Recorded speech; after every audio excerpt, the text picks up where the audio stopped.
Protocol बदल गए, नए नियम सरकार ने लागू कर दिए हैं, हालात अब वैसे नहीं है जैसे पहले हुआ करते थे। अब जब जब किसी भी कार्यक्रम में वंदे मातरम गाया या बजाया जाएगा तो आप क्या करेंगे? खड़े रहेंगे या बैठे रह जाएंगे?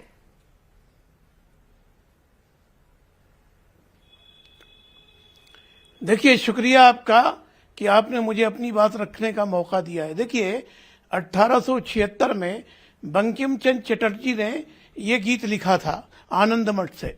1896 में कांग्रेस के अधिवेशन में ये गीत गाया गया था। 1930 में मौलाना अबुल कलाम आजाद ने भी इसकी मुखालिफत की थी। एक बात, दूसरी चीज क्या, the God save the queen, एक गीत अंग्रेजों ने भी लिखा था 1877 में, उसको अनिवार्य किया था। तो बंकिम चंद्र चटर्जी और बहुत सारे लोगों ने उसकी मुखालिफत की थी। कहा यह भी जाता है कि उसकी मुखालिफत गीत की थी, मगर यह भी आपको बताना जरूरी है कि बंकिम चंद्र चटर्जी अंग्रेज के नौकर थे और वो डिप्टी कलेक्टर भी थे। मैं कहता हूं, जैसा वो कह रहे हैं मौर्या, कि मौर्या का तो मुल्क नहीं है कि हम अगर वंदे मातरम नहीं करेंगे कहेंगे तो हमको निकाल दिया जाएगा। वंदे मातरम कहने से ही अगर कोई देशभक्त हो जाएगा तो इस देश में कितना करप्शन है, कितना लोगों ने लूटा है, कितना चीट किया है। तो क्या वो वंदे मातरम का एतराज करके किया है? सुजलाम सुफलाम मलयज शीतलाम वंदे मातरम शिष्यलाम मातरम वंदे मातरम।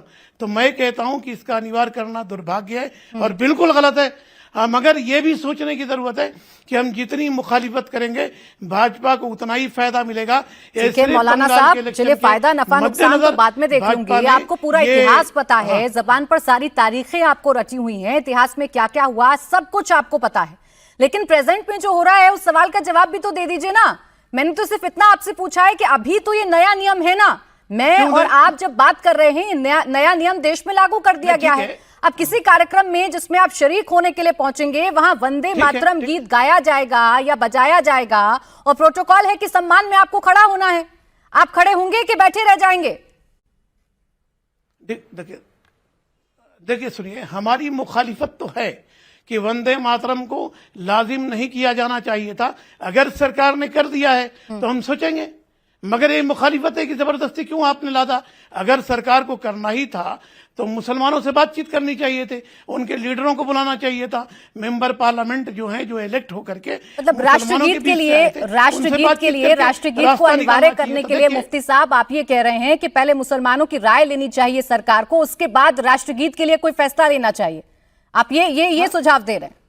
देखिए, नहीं, हमारा बिल्कुल हमें एतराज वंदे मातरम पे नहीं है, उनके कुछ पंक्तियों पे एतराज है। देवी देवताओं की पूजा या इस देश को देवी देवता कह के उसकी मातरम पूजा की जाए, हम इसके खिलाफ है।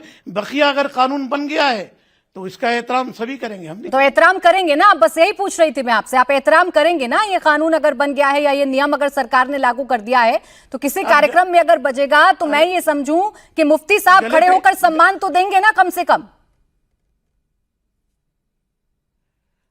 अरे, जितने लोग आपके चैनल पर बैठे हैं आप उनसे पूरा वंदे मातरम पढ़वाने लगाइए ना, जब पता चलेगा। सर वो तो मैं पढ़वा लूंगी, वंदे मातरम किसको याद है किसको नहीं याद है ये तो अलग बहस है। लेकिन ये बताने से आप परेज क्यों कर रहे हैं मुफ्ती साहब? ये बताने पर आप क्यों परहेज कर रहे हैं? ये बताने पर आप क्यों परहेज कर रहे हैं? सुन लीजिए मुफ्ती साहब, ये एक अलग बहस है कि वंदे मातरम आपको याद है या किसी और को याद है या याद नहीं याद है। आप सिर्फ इतना बता दीजिए, कार्यक्रम में अगर बजाया जाएगा, अगर गाया जाएगा तो मुफ्ती साहब मुझे खड़े हुए दिखेंगे या सीट पर बैठे रहेंगे? देश का सम्मान करेंगे कि नहीं करेंगे? सिर्फ इतना बता दीजिए ना। उसके बाद जो बहस आप छेड़ना चाह रहे हैं कि इस्लाम में क्या है और इस्लाम में क्या नहीं, उस पर आगे चर्चा आगे बढ़ा लूंगी। सुनिए, इस देश की आजादी में मुसलमानों ने खून बहाया था जब मुसलमानों ने वंदे मातरम नहीं कहा था। इस देश को आजाद कराने में कितना मुसलमानों का खून है। तो एक केशव प्रसाद मौर्या आप एक अलग बहस पर चले गए। यहाँ ये कोई नहीं कह रहा है कि देश की आजादी में मुसलमानों ने कोई योगदान नहीं दिया था। एक आप अलग बहस में चले गए, आप अलग बहस में चले गए। किसी ने भी ये नहीं कहा कि देश की आजादी में हमारे देश के मुसलमानों का कोई हाथ नहीं था। तो बात को अलग दिशा में ले जाने का कोई फायदा है नहीं ना मुफ्ती साहब। एक सवाल था, इसका जवाब आपको देना था। खैर, आपकी जो आपत्तियां हैं, शहजाद मेरे साथ स्टूडियो में है, उनसे मैं जवाब ले लेती हूँ। शहजाद पूनावाला जी, किसी पर थोप तो नहीं सकते हैं ना? आपने तो एक नियम बना दिया और थोप दिया, ले लेते ना मुसलमान भाइयों से राय। आप खुद मुस्लिम कम्युनिटी से आते हैं, आपको वंदे मातरम कहने पर या ये जो 6 के 6 स्टेंजा हैं इनको बोलने में कोई दिक्कत है? मेरी केवल एक ही शर्त है, मैंने मौलाना साहब को बिना रोक टोक सुना, तो वो मेरी बात सुने। पहले उन्होंने कहा कि कुछ पंक्तियों से ऐतराज है, तो जब 2 स्टैंजा था जिसको पहले काटा गया था वंदे मातरम को नेहरू जी द्वारा, और 2 स्टैंजा था, तब भी बोलते थे क्या? मैं तो आपको हजार ये उदाहरण दे सकता हूं। जमीयत तब भी नहीं बोलती थी, अबू आजमी तब भी नहीं बोलते थे, MIM तब भी विरोध करती थी, कांग्रेस के नेता तब भी विरोध करते थे जब 2 स्टैंजा थे। ये बोलते इस्लाम के खिलाफ है, ये पूजा पद्धति हमारी इससे जो है वो एक प्रकार से भ्रष्ट हो जाती है। इसमें पूजा कहाँ है? वंदे मातरम पूजा है क्या? वंदे मातरम तो माँ भारती को एक प्रकार से आप जो है सम्मान दे रहे, जय बोल रहे हो उसकी, तो इसमें पूजा कहाँ से आ गई? वंदे मातरम पूजा की का तरीका नहीं है। हिंदू पूजा नहीं करता वंदे मातरम बोल के, ना कोई राष्ट्रवादी या भक्त जो है देशभक्त है वो पूजा करता है। वंदे मातरम भारत माता की जय का एक नारा है।